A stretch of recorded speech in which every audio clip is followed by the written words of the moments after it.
Hello, everyone, and welcome to the High Noon Hot Seat brought to you by High Noon Podcast. I am here today as the Blevins with Deathblow as always, and joined today by Fragi from Team Giganti. Hello, sir. Man.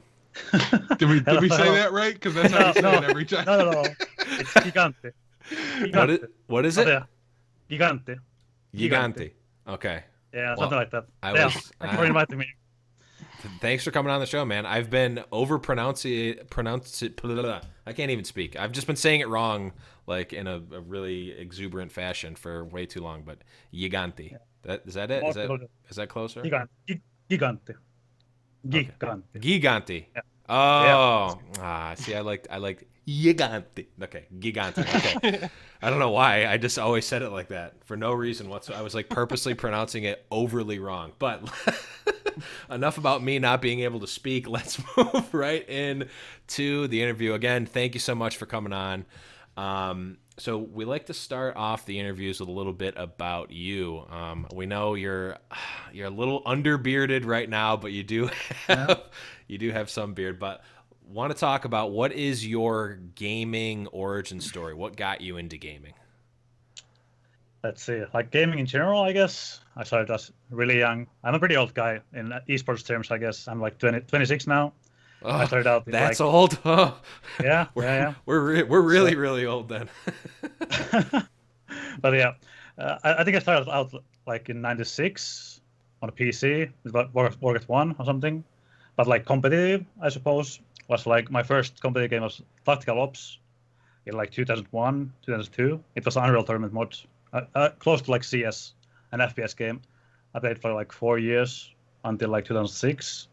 Then I started playing Dota 1. Played it for like 4 years, 4 to 5 years. Then came Heroes of New World, which was like a Dota clone. Yeah. Played it for a few years. Then I played World of Warcraft, PvE, raiding for a few years. At the same time with Dota 2, before Overwatch. Nice. That's pretty much it. Quite varied and old school. When we don't usually hear a lot of Dota 1 players, it's usually like we've interviewed, I guess, a lot of really young people lately. They're like, yeah, so I was like in elementary school when I started playing League of Legends. I'm like, oh god. It's like I'm younger than League of Legends. Oh no, please stop. Please stop that, Sinatra. But we haven't actually interviewed Sinatra, but so what actually got you into Overwatch? What was that story like? But it was actually like with so we raided World of Warcraft with Paragon, like a famous Finnish guild. So we were friends with the Blizzard people. So we got like the beta keys really early, like in late 2015, right? Yeah. Mm-hmm. So we got in pretty early in the beta. That'll do it. Yeah, I know we were waiting quite a while for our own personal keys. Yeah, we got in Overwatch beta for a too, long but time. um, Nice. Yeah, we spent a lot. We actually started the show before we could even play the game, so that was fun. But moving on, we want to talk a little bit about the Overwatch World Cup. Obviously, it was pretty big a couple of months ago, and then it's obviously kind of died down a little bit as they took that really long break. And then beginning of next month, we'll be talking about BlizzCon. But as a pro player, how much do you enjoy getting to play in these types of almost like exhibition type of tournaments like the Overwatch World Cup? I mean, it's pretty fun. Like for Finns in general, it's always like a big deal to represent your country. Mm-hmm. So yeah, it was really fun, and the trip was quite exciting in general, I guess. Mm-hmm. And it was really good experience. yeah, in that tournament, you guys were actually one of the stronger teams. Kind of one of the pre-tournament favorites. Can you tell us about your experience with the event? What went wrong for you guys in the group stages? So let's see. I guess the biggest thing. So of course we had some different players from our current lineup. We had Kunan playing Lucio, Zuppa playing flex support instead of Shash, which is kind of similar. We had Linkser playing Tracer mostly in the LAN, and we had Taimo on Soldier duty. We only played the Soldier Tracer Peel comp in the World Cup. Mm-hmm. So I think our biggest problems there were, I think, first of all, like Big Goose was a pretty big upgrade as a Lucio on like mechanical skill level. So that was pretty big upgrade for us. And Link's Tracer wasn't really as good as Davin. And Taimo playing Soldier didn't really we didn't really practice together before the World Cup. So we didn't really have a good teamwork, I suppose. Taimo had some different ideas how to play the Soldier in the PL comp, like compared to our gameplay usually. So yeah. But they actually did like pretty well. Like I think we won like Spain in scrims while in the World Cup really easily, like before the games and so on. So we did pretty well. But then we kind of flopped against Spain, and that kind of ruined our hopes for the final match off in the end. Right. Playoffs thing. If you had a chance to do it over again, anything you think you would do differently in preparation or just in strategy wise? Yeah, for sure. I think with if you had those players first of all, I guess if player switching wasn't really a thing, then we would probably play more like to our own strengths. Like Linkser would play more Genji, we would play more McCree, Widow maybe on Taimo, maybe even Reinhardt comps. Just I guess go with that more instead of the standard dial thing or PL comp. Right. Try not to fit into the meta so much as you do you guys and just play what you're best at. Yeah, that would have been better. Well, the World Cup's over, and now you're on Team Giganti, and you guys are doing quite well in the Contenders Tournament. So obviously we want to ask about, that roster a little bit here. Can you tell us how that team was formed, who the captain is for you guys, and maybe who does the shot calling or the in-game lead stuff for you? Okay, so how was it formed? So obviously we got Zappis and me, and say that's a coach from the all-time IP squad. Then, after Takeover 2, we it was a long time coming. For a few months, we knew that we probably have to make some player changes because, unfortunately, the mechanical skill just wasn't there, at least for the dive meta, for all the Tracer, Soldier, whatever, Genji heroes. We didn't really have good players on any of those, or good enough to be championship contenders. So yeah, we had to make some player changes. So first of all, I think we got Darwin from Cyclones. Cyclones had, they got Boombox and Modessa got poached.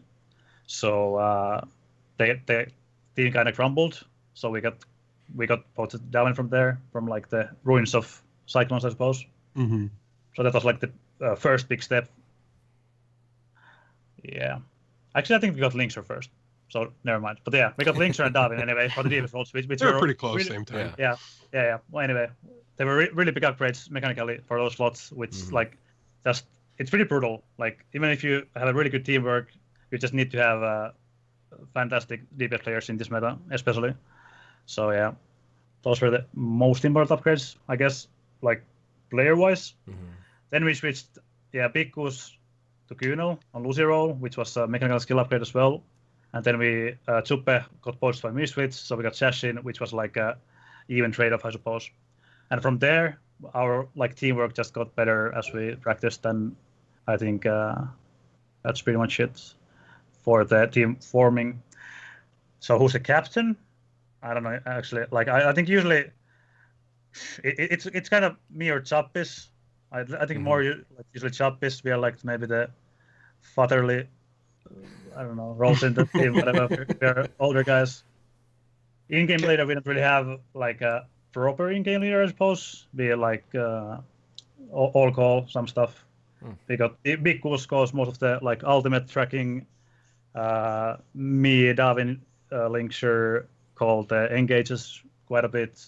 Zappis calls info where the enemy are with D.Va and so on. So it's joint effort in our team. Yeah, it's actually kind of interesting. I don't know, Death. We haven't really heard anyone that's had almost a mixed call strategy. Not many people have outright. I heard invested, I think. Yeah, I think too, when we talk to people, a lot of people just kind of give us that the alt tracker, like he said, like Big Goose handles the alt economy call outs. So people kind of just give us that one as the IGL, because the more I'm kind of moving up the ranks and getting into better and better strategy for my teams that I play on, which is barely worth talking about, but most of it is most of it's shared, because I mean it's all situational, right? Like if your Winston's diving in, then why would your Lucio call that? That doesn't make any sense. Like just have the Winston do it. Right. He's the one that's got to press shift to jump anyways, so he might as well take care of it. So I think that's how most teams do it, and then they have kind of the overarching strategical shot callers that it tends to be Lucio, but gotcha. It goes something like that. Yeah, all I know is that at my rank, no one is shot calling because no one's saying anything. It's just all, as long as you're not on the point, everyone just says nothing. And also, you've got to grow out the beard more, Fragi, if you're gonna be the team dad. Like you've got to have that like old wise wizard beard. Yeah, I don't know how. I think like this probably looks better for the female audience, but the bigger beard was more manly for sure. Oh no! We feel very confident that the bigger the beard, the more the female audience appreciates it. You're gonna get a better caliber of female. No, I'm okay. I'm not gonna get myself. That could very well be. Yeah, you have a girlfriend. You got to watch your mouth. Hey, she likes the beard. But yeah, that could just be wishful thinking on our part. But we're rolling with it, and I'm gonna refuse to change my stance. The ladies looking good. Looking good. Yeah. Fragi approved. I'll let the ladies. There we go. We know that you, as well as a couple other of the players on Giganti, we're on Ninjas in Pajamas before. I got it. We're on Ninjas in Pajamas before, and you guys were kind of known for innovating the triple tank comp and like being on the forefront of the meta in a lot of cases. Is that has the innovation been a goal for Giganti, or have you just kind of been trying to go with the flow of the meta? Like usually when there's a new patch, like now, well, we haven't really practiced the 1.15 with the merge changes and so on, but mostly we just try out some things and see which seems to work the best, and then we just perfect that. Like the innovation is not really a goal for us. We don't really want to innovate. We just figure out which work the best, and then we kind of stick with it and see what works in scrims and so on. Don't aim for it, but you also aren't afraid to do it if it's what your team lands on. Yeah, for sure. Gotcha. That makes a lot of sense. So do you think it was? Do you think it just you're not necessarily aiming to innovate the meta, but do you think it's better when you do? So like obviously you guys were very successful when you did the triple tank, and you guys are on the forefront of that. Would you be if we get a new hero like or maybe the new patch after Contenders? Do you think that it's better to have something that's brand new, or do you think it's better to just be really good at what the standard is? Like in the long run, if a team is really good, it just comes down to the basics, like alt economy, like knowing what to do in the game, like what's optimal, where do you go, what's your like win condition in the fights, and so on, and your teamwork. That's what makes you like a good team in like the long run. But of course, if you're like in the triple tank meta, we were doing it first, like the Ana stuff. Like we were like the wins were so easy because people didn't know what to do. So it was just like rain mouse one and we won the game. That's pretty nice to get like those easy wins, because it's like generally it's not easy to win in Overwatch because there's like so little room for error, especially like in this meta. So whenever you can like get easy wins with just better comps and understanding the current best comp the best, it's of course easy. Like maybe United and Rogue knew the dive comp in and out before other teams, so they got some easy wins for like a few months. Gotcha. That makes a lot of sense. Let's shift the focus a little bit on to Contenders specifically.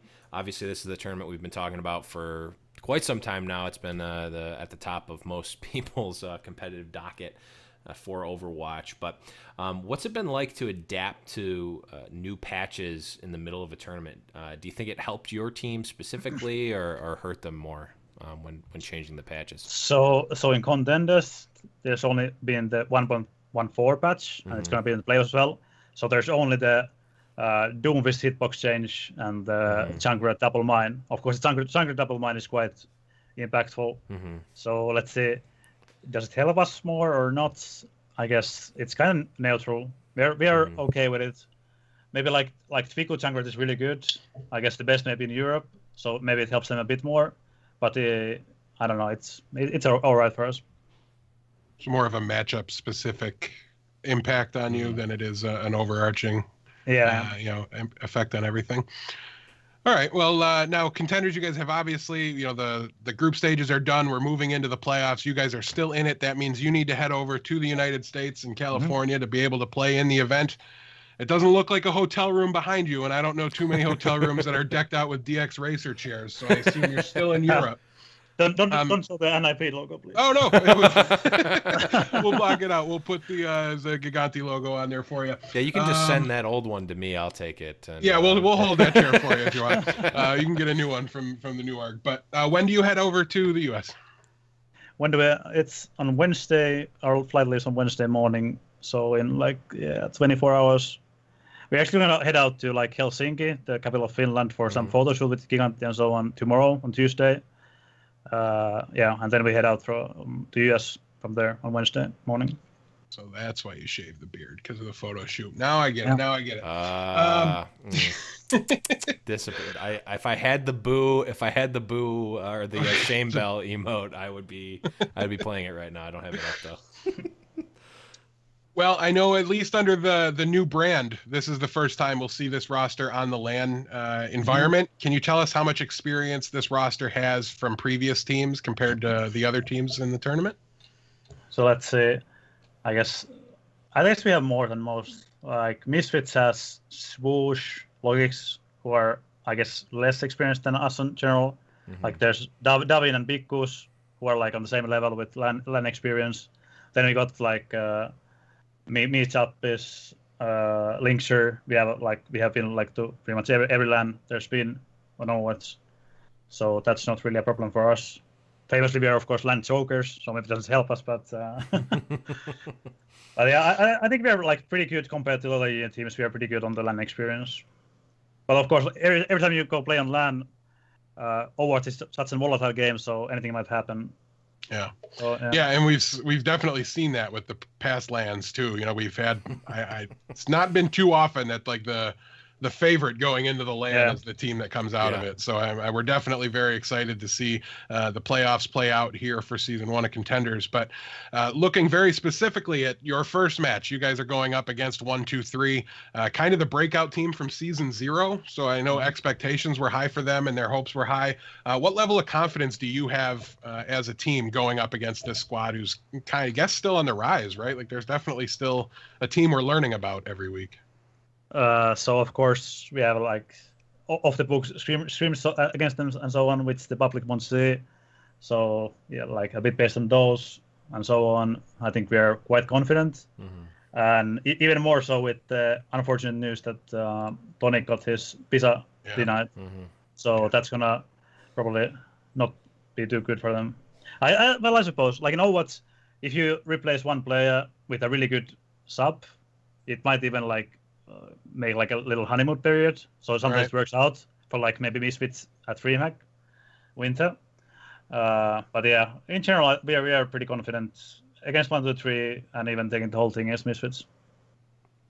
Gotcha. Right. So you think there's no chance that Cloud9 EU takes out Misfits in their first round? Well, it's LAN, of course, so there's always a chance. But I think Misfits DPS players are just a bit higher level than C9, like Tracer and Genji. So based on that, it's gonna be really hard for C9 to win. They need to have a really good day and teamwork going on. Gotcha. Or maybe usually Logix and Twig are so scary because they really don't have off days. They usually always perform. Yeah. Usually people have off days. They just, I don't know. One day it's just not such a high impact, but those two seem to always bring it. Yeah, we've been talking about Tavik and his old account Pluppy for so long, for so long now. It's just you can never you can always count on him. But so assuming that Misfits beats Cloud9 EU, which I think most people are assuming, what is it? And assuming that you guys are going to beat 1-2-3, which at the very least we're hoping for, where you have our official support. Thank you. I know that's gonna push it over. But yeah. what do you think is it gonna take for you guys to take down Misfits in the finals? I think like we've been doing all right against them in scrims, like even pretty good. So like based on scrims, we have a pretty good chance. But it's so different to play on LAN and on official matches. So what's gonna take? It's gonna like if we have a good day, we play our own at our own good level. We can do it definitely. Good. That's good to hear. So nothing special is his answer. Yeah. Show up and play their game. Yeah, I love that answer. Yeah. If you don't flop, we have a very good chance. I like it. I like it a lot. So shifting focus a little bit, still about contenders, but more to the sideshow of contenders. Yeah. We talked actually to Logics about this, but we've been talking about it for a while now. How do you feel about the lack of an actual match between the EU and NA champion of contenders? Like, do you think that should happen? Like, what do you feel about it? Yeah, I think it should happen. Like, especially because it's like the last tournament, I guess, apart from APAC before Overwatch League. So it's the last tournament where you actually see these teams. Maybe. Yeah, most of the teams anyway. So it would be nice to know how the NA and EU stack up against each other. So yeah, would definitely like the match. Because I feel like maybe people are underestimating the EU scene a bit. I don't know why, but it seems like it to me. Well, how would you feel about this then? When you guys win, right? Yeah. And you're standing in front of Taimu, your buddy from the World Cup. And assuming they win, even though I picked the corn dog. Corn dog is going to win. I picked corn dog to beat them in the first round. So, you know what? Talk to Cool Matt about this because they're going to be the NA champions. I'm calling my shot and sticking to it. Yeah. So, you talk to Cool Matt when you're standing next to him, and you just say, "Hey, listen, I know this podcast. We've both been on it. Okay? Yeah. They said they would cast the show match for us. Yeah. We don't need Blizzard. Let's meet up and do this. Like, we know Hexagrams a little bit. We can get him to cast it. Hopefully, he can bring in a partner so that." Our stupid selves don't need to be on the broadcast at all, and people can enjoy it. But if you make it happen, we can ride your coattails to running this show match for you. So you keep that in mind when you're there. Yeah, we'll run it. Like straight after I win the EU tournament, going out to maybe get some drinks, I will remember you. Yeah, absolutely. Yeah, give us a shout. We'll be there. We'll do it. That is true. So they did announce that there's going to be the team deathmatch, like consolation match against NA and EU. Yeah. Are how as a pro player, like, are you excited for this? Like, what's the thought amongst the actual players? I don't think it's really like on anyone's mind. It's kind of extra thing up there. Like after the real games, everyone focuses on the EU and NA. From a spectator's perspective, I don't think it's on our minds either. I don't know why it's happening. It's happening because everyone is asking for the NA versus EU, and because we can't get everything that we want for some reason. I don't know. Like Blizzard has the machine to print whatever they want. They can do whatever they want. They just don't want to give us this for some reason. Yeah. So, and then the last thing we'll talk about. So, off the top of your head, and I know we're kind of putting you on the spot, if you could pick the EU team for Team Deathmatch, who are the 6 that you're picking? EU team. Okay, so first of all, I'm not going to pick anyone from my team, so I won't be biased, and there's no, stuff like that. So EU team, I don't know even how Team Deathmatch works. Can you take same heroes? I didn't play it. No. You take different heroes? It has to be 6 different heroes, but you don't don't necessarily need all the same roles. It's like very. The one thing I do know is a Mercy res takes the kill off the board. Yeah, Mercy is very good. Like Mercy Zen is a very powerful combination, and then everything else I've seen is basically like meme. So I guess apart from our team, so we put in, of course, Twico and Lotix there. We got Suppe, I suppose. We got Snillo. 2 more. I don't know. Who do we fill those in with? Like Neptuno, maybe. sixth one. What was the last one? Let's put you can Seppo there. You can put yourself on there. You can put yourself on there. Okay, let's put myself. Yeah, sure, let's do that. It's All right, okay. perfect. It's a joke of an event. You can give a joke of an answer. It's okay. Shifting our focus a little bit here towards the Overwatch League. Obviously, it's what everybody's mind is on, and it's, I am assuming it's what the players are using contenders for, is to advertise themselves for Overwatch League. Can you tell us now, have you been contacted by any Overwatch League teams for tryouts? Well, I guess it's not really. There's no secret.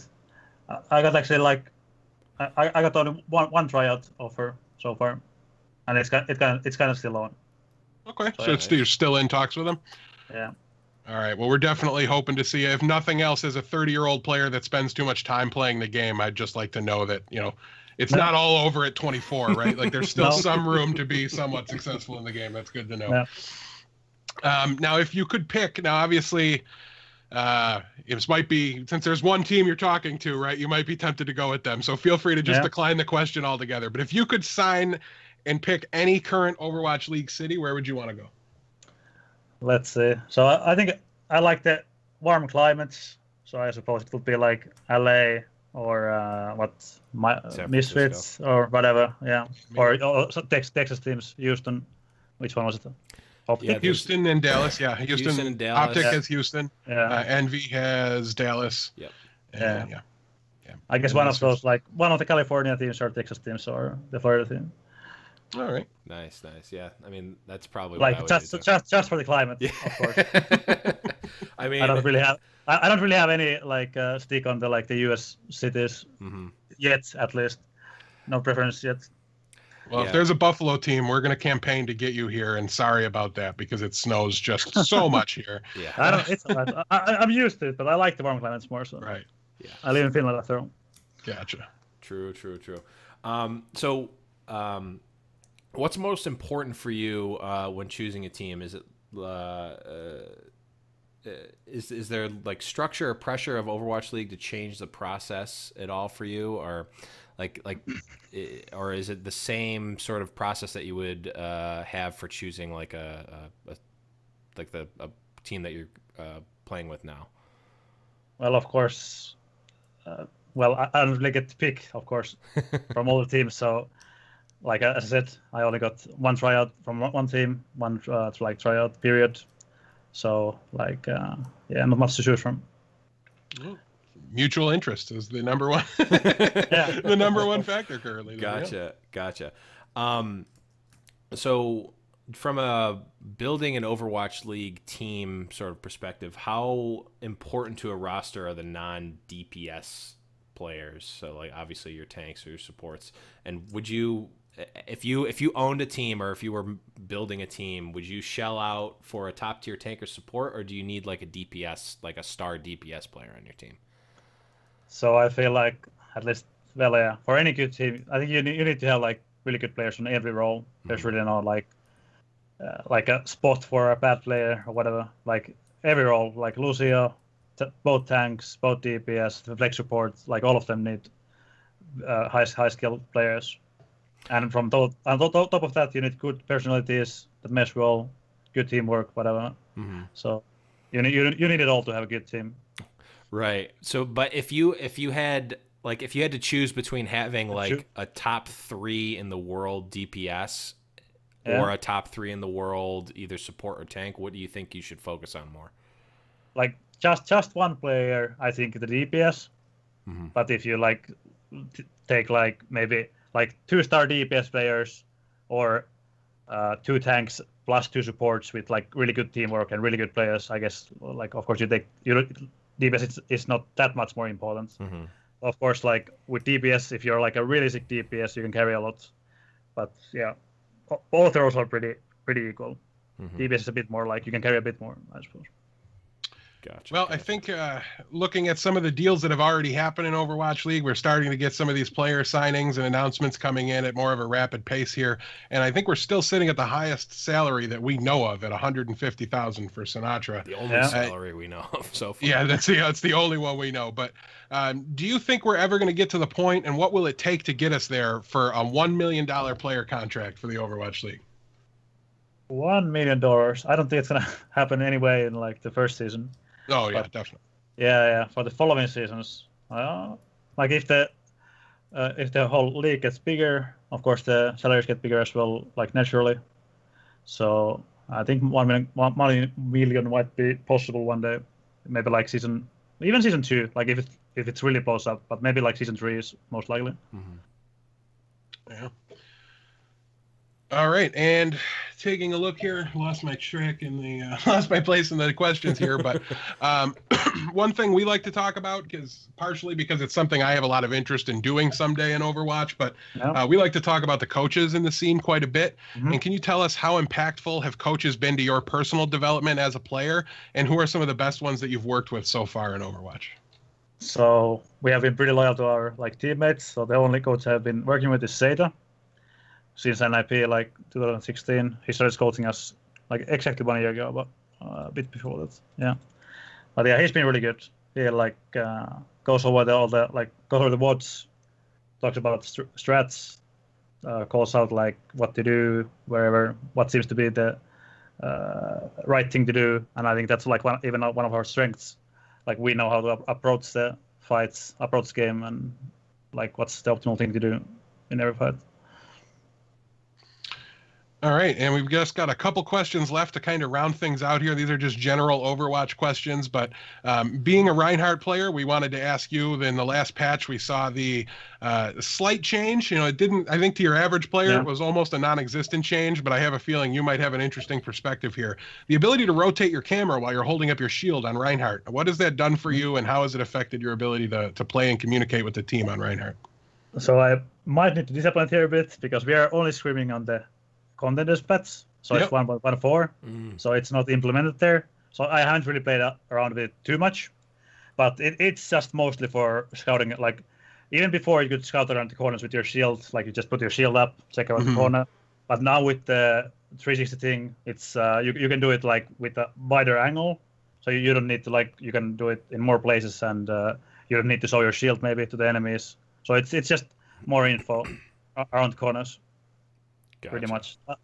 I guess it helps a bit if you get really used to it. You can scout like, you know, behind you what your team is, like the last one from your team coming from the spawn or whatever. But it's small things. It's not really like a huge deal. Gotcha. And this is one that has been kind of a point of contention among many, mostly Redditors. But how do you think the Western players stack up to the Korean players, just like, or the scene like in general?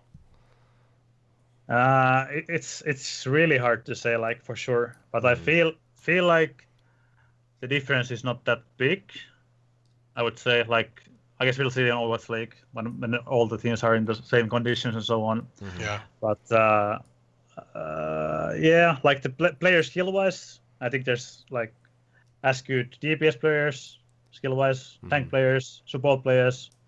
But it's the teamwork and like all the small things you realize about the game, like small moves in the game, what you usually do, your ult management and so on. That's maybe a bit better on the Koreans, what they did so well. But all in all, I don't think the Koreans are like too far ahead. Gotcha. I feel like maybe Koreans won't win the first season of Overwatch League. You heard it here first. All right. Yeah, I definitely agree with you there. You know, we haven't really gotten to see much of them join us on this, like you said, on the same conditions, right? Like either a team is experiencing a huge ping difference in order to play on a different region, or you know, you see these teams go over to Apex and play. You know, they're living in hotel rooms for months. Like it's not the same thing. I think it throws off their schedule so much and makes such a big difference. I'm very excited to see everything kind of stack up and even out and see where everything happens. I mean, it's kind of the same for the Koreans. I think like their conditions there, but they are used to it. But I think they live in team houses like all together and so on. But they don't really have much better conditions. But they're like used to it compared to the hotel thing and so on. I suppose. Makes sense. And I know you might not have much of an answer to this question because you are playing on the technically old patch for Contenders Practice, but what are your thoughts on Mercy? Is she OP? Is she too OP? Like, do you have any thoughts on Mercy? the new Mercy? So yeah, we streamed some games. Like it's actually a bit of a problem now because there's only 4 playoffs teams in the Contenders EU. So you like that. Those are the only teams you can stream against in the old patch because it's on the tournament realm. And you obviously we don't want to stream against 1, 2, 3 because they are our first opponents. So we only stream against Misfits and C9. So we can't really fill all of our spots with only those 2 teams. So we had to stream some on the live patch as well. So yeah, Mercy is really strong. I think there's some counterplay to it, but most of the time I think it's optimal to run her. So I think it's a bit too strong. I feel like maybe her ultimate duration should be changed to like 10 seconds or 10 to 15, maybe somewhere between that. I don't know. It's 20 seconds right now, I think. It feels like I think it's 20. I think it's 20. Yeah. It feels like it's a bit too long. I know I can get 4 reses out of it when I press Q. Yeah.